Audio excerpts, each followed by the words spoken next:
ইমান, অনেক বিভিন্ন নামে কাদিয়ানীদের অনেক পণ্য আছে। এগুলো সব বয়কট করা, পরিত্যাগ করা জরুরি, ফরজ। একটা গুরুত্বপূর্ণ ইমানি বিষয়, সবচেয়ে গুরুত্বপূর্ণ ইমানি বিষয় নিয়ে আমরা এখানে একত্র হয়েছি।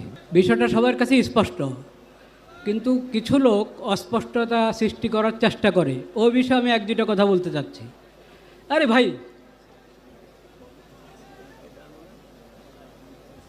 অনেকে ধোঁকা দেয়, বা হতে পারে সে নিজেও ধোঁকার মধ্যে আছে।